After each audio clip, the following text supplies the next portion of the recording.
दोस्तों जब भी किसी बड़े ठग की बात होती है तो हम सबके दिमाग में सबसे पहला नाम आता है नटवर लाल का। पर अब तो नटवर लाल इस दुनिया में है नहीं, पर क्या आज के दौर में भी नटवर लाल जैसे ठग होंगे, जानेंगे आज के वीडियो में। नमस्कार दोस्तों, मेरा नाम है रजनीकांत शर्मा और आज के वीडियो में हम बात करने वाले हैं एक ऐसे इंसान की कहानी के बारे में जो शानदार रिच लाइफस्टाइल जीने वाला, एक्टर्स को भर भर के एक्सपेंसिव गिफ्ट देने वाला मॉडर्न टाइम का कॉनमैन आशिक है। ये कोई और नहीं बल्कि Bollywood famous actress Sri Lankan beauty Jacqueline Fernandez का एक्स, नोरा फतेही का कैजुअल फ्रेंड, सारा अली खान का जस्ट फ्रेंड और जानवी कपूर का डायहार्ड फ्रेंड। अब आप सोच रहे होंगे ऐसी महंगी लाइफस्टाइल जीने वाला और इन सभी हाई मेंटेनेंस एक्ट्रेस को एक्सपेंसिव गिफ्ट देने वाला जरूर कोई बहुत बड़ा बिजनेसमैन होगा या फिर किसी बॉलीवुड सेलिब्रिटी का बेटा होगा। तो आप बिल्कुल गलत सोच रहे हैं, ऐसा कुछ भी नहीं है। इन सभी एक्ट्रेस को एक ही टाइम पर ठगने वाला कोई बहुत बड़ा बिजनेसमैन नहीं बल्कि 12th पास एक मिडिल क्लास फैमिली का लड़का है। फिर सवाल ये उठता है कि एक मिडिल क्लास फैमिली के लड़के के पास आखिर इतने पैसे आए कहां से जिनसे उसने इतने एक्सपेंसिव गिफ्ट दिए, जैसे कि गुच्ची के बैग, ब्रांडेड शूज, 3 महंगी बिल्लियां, एक एक्सपेंसिव घोड़ा,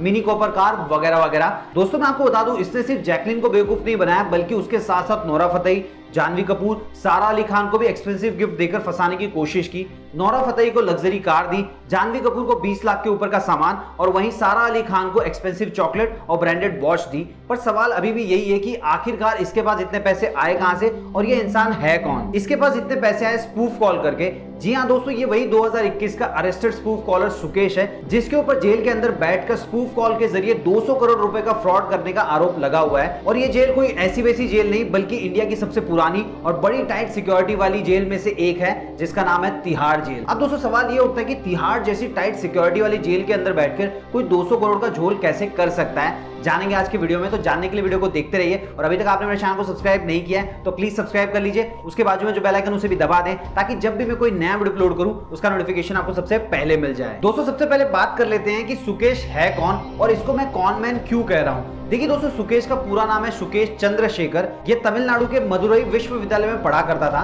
बचपन से सुकेश का दिमाग बुक्स में कम और लोगों को बेवकूफ बनाने में ज्यादा लगता था। तभी तो उसने 12वीं के बाद ही पढ़ाई छोड़ दी और 17 साल की उम्र तक फ्रॉड करना शुरू कर दिया था। 26 साल की उम्र तक कई सारे छोटे बड़े फ्रॉड करने के बाद 2013 में इसने चेन्नई के कैनरा बैंक में फ्रॉड किया जो कि 19 करोड़ का था। यह फ्रॉड उसने कैनरा बैंक के स्टाफ और एक फेक कंपनी की मदद से किया था। बैंक वालों की कंप्लेंट के बाद जब चेन्नई पुलिस ने सुकेश को गिरफ्तार किया तब उन्हीं फ्रॉड के पैसों से जमानत लेकर सुकेश चेन्नई से रातों रात मुंबई आ गया। चेन्नई पुलिस ने भले ही सुकेश को जमानत पर छोड़ दिया पर सुकेश ने अपने ठगी वाला कैरेक्टर नहीं छोड़ा। तभी तो मुंबई आने के बाद 2014 में स्पेशल हार्वेस्ट वीक नाम से एक इन्वेस्टमेंट स्कीम शुरू की जिसके थ्रू इसने लोगों को 20% से भी ज्यादा प्रॉफिट देने का लालच दिया और 10 करोड़ से भी ज्यादा का फ्रॉड किया। दोस्तों मैं आपको बताना चाहूंगा, स्कीम के अंदर 40,000 से भी ज्यादा लोगों ने पैसे इन्वेस्ट किए थे और सुकेश का एक रिपीटेड क्राइम पैटर्न था। वो फ्रॉड करने के बाद में अंडरग्राउंड हो जाया करता था। इन्वेस्टमेंट स्कीम का फ्रॉड करने के बाद जब वो अंडरग्राउंड से बाहर आया तो इस बार उसकी हिम्मत और बढ़ चुकी थी और इस बार उसने पॉलिटिशियन को अपना निशाना बनाना शुरू किया। अब कौन से पॉलिटिशियन को इसने ठगा मैं आपको यह भी बता देता हूं। 2015 में इसने टीडीपी पार्टी के पूर्व सांसद रायपति सबाशिव राव को सीबीआई ऑफिसर बनकर ठगा और फिर अंडरग्राउंड हो गया। और उसके 2 साल बाद जयललिता की मौत का फायदा उठाते हुए 2017 में उन्हीं के एक पार्टी नेता दीनाकरण जी को मनपसंद पार्टी सिंबल दिलाने का बोलकर 50 करोड़ से ज्यादा की ठगी की। दीनाकरण जी के साथ हुई इस ठगी के बाद में पुलिस सुकेश को चारों तरफ ढूंढने लगी और इस बार अंडरग्राउंड होने का सोचकर ये गायब होने के लिए दिल्ली निकल पड़ा।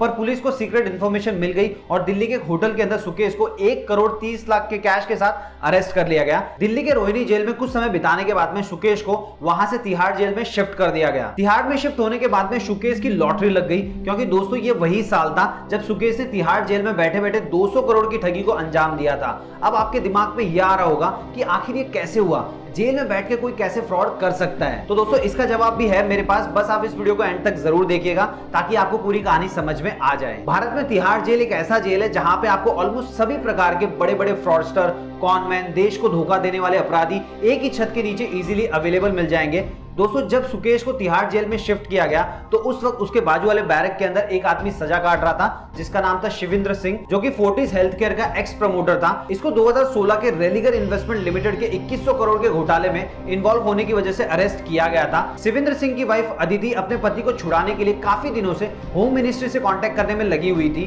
पर 2100 करोड़ जैसा बड़ा और मीडिया में काफी वायरल हुआ केस होने की वजह से ऑफिशियली कोई भी अदिति की मदद करने के लिए आगे नहीं आ रहा था। ऐसे में जब वो अपने पति से मिलने मिलने जेल के अंदर आई तो सुकेश ने उन दोनों की बातें सुन ली और उसके दिमाग में एक नए फ्रॉड के आइडिया ने जन्म लिया। चलिए दोस्तों, मैं आपको बता देता हूं कि उसने 200 करोड़ रुपए का फ्रॉड कैसे किया।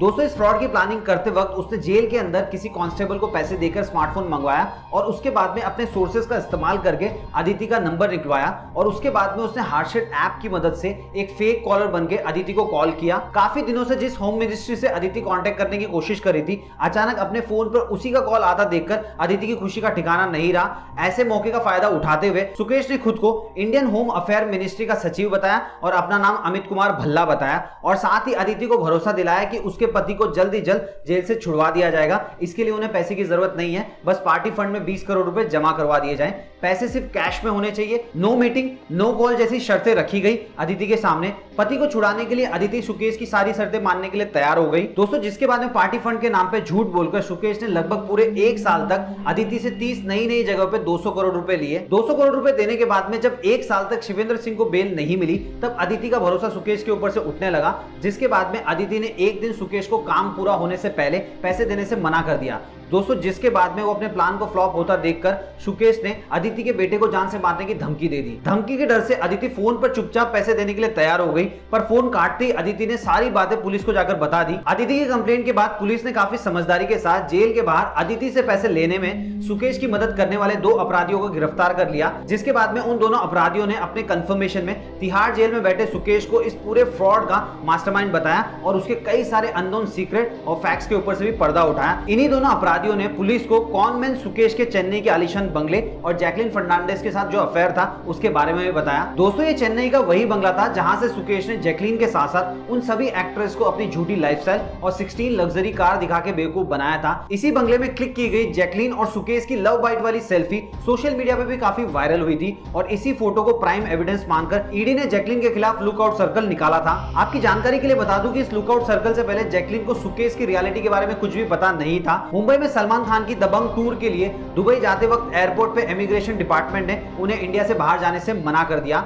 जैकलिन को तो उस वक्त सुकेश के असली नाम के बारे में भी पता नहीं था। बाकियों की तरह सुकेश ने जैकलिन को भी स्पूफ कॉल के जरिए ही फंसाया था, जहां सुकेश ने जैकलिन को खुद को सन टीवी का ओनर शेखर और जयललिता का रिलेटिव बताया था, जबकि सुकेश का ना तो सन टीवी और ना ही जयललिता के साथ दूर दूर तक कोई रिलेशन था। ऐसे में बहुत सारे स्पूफ कॉल करके सुकेश ने लगभग 500 करोड़ से भी ज्यादा का घोटाला किया था और आज के टाइम में सुकेश जेल में है। दोस्तों, इस वीडियो को बनाने का मकसद सिर्फ इतना है कि आज भी हमारे आसपास में ऐसे बहुत सारे फ्रॉडस्टर्स हैं जो हमारे साथ फ्रॉड करना चाहते हैं। तो जब भी हमको कोई ऐसा कॉल रिसीव होता है जिसकी हमको उम्मीद नहीं होती, तो सबसे पहले हमें उस कॉल को वेरीफाई करना चाहिए। अगर सब कुछ सही लगे उसके बाद में उसके साथ डील करनी चाहिए। उम्मीद है दोस्तों आपको वीडियो पसंद आया होगा। अगर वीडियो पसंद आया तो वीडियो को लाइक कीजिए। आपके मन में कोई भी डाउट है तो प्लीज कमेंट बॉक्स में लिख के पूछिए, मैं उसका जवाब जरूर दूंगा।